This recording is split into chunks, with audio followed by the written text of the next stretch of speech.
এত কাজ থেকে কেন আমি টাকা ধরেছি বলতে পারি? তুমি ডাকাতি করো, শুনবে? হ্যাঁ হ্যাঁ আমি শুনবো, হ্যাঁ শুনবো। তাহলে সরকার, আমার ঘরে ছিল ছুটতে কি ভুল, সে বলটি আমাকে দেখে বললো কি হচ্ছে সরকার বলো।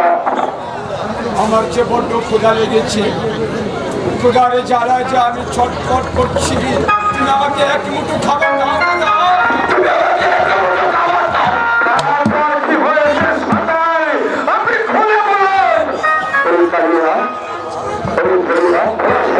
আমার চামাচা ছিল গরিবগুলো খাবার ছিল আমার সেই ছোট্ট ভোট থেকে বাচ্চাদের জন্য যেমন খাবারের জন্য আমি ছুটে গিয়েছি। আমি সেই একটা শাড়ি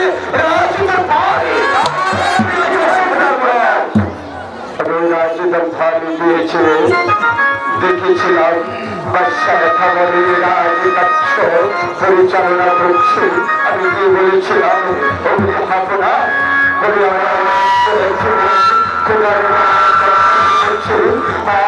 আমাকে একজন খাবার দিইনি। আমি সেই ছোট্ট ভর্তিতে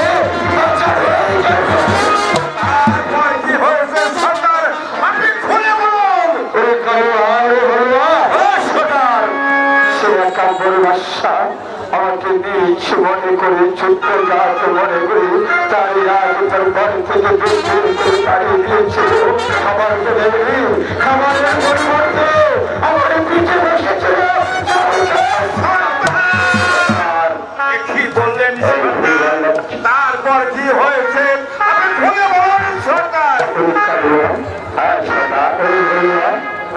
সেখান থেকে আমি পাগলের মতো ছুটে এসে দেখি ছোট্ট বইটি আমার দিচ্ছে পৃথিবীর মায়া ছেড়ে সাথে তাড়াতাড়ি চলে গেছে।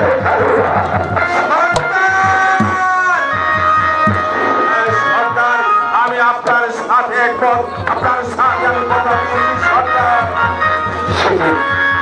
সেদিন সে পৃথিবীর লাশটাকে আমার বুকে চাপিয়ে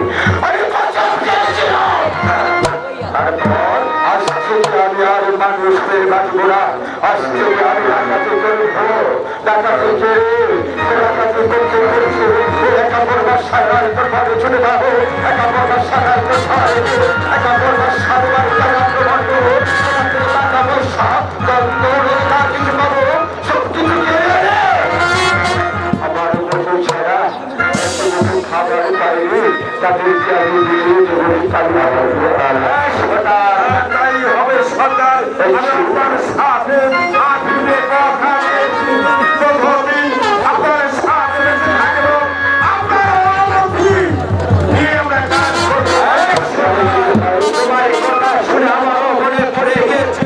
আমারও বাবা ছেলে একদিন রোগা অবস্থায় বিছানায় ধরে বাবার চিকিৎসা করতে পারছে না।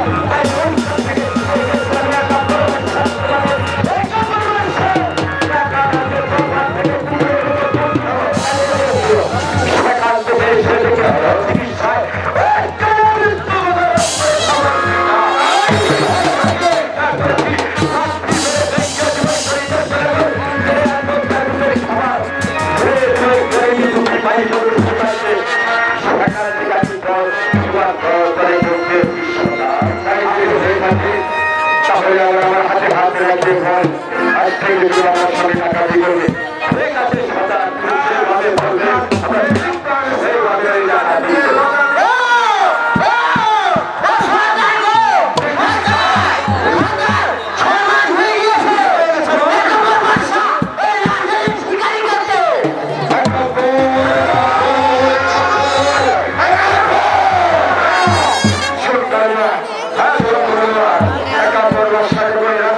শিকারে আছে এবং আমরা যুগে ধারায় রুখে থাকবো। একা পর্ব সাড়ে টাকা পয়সা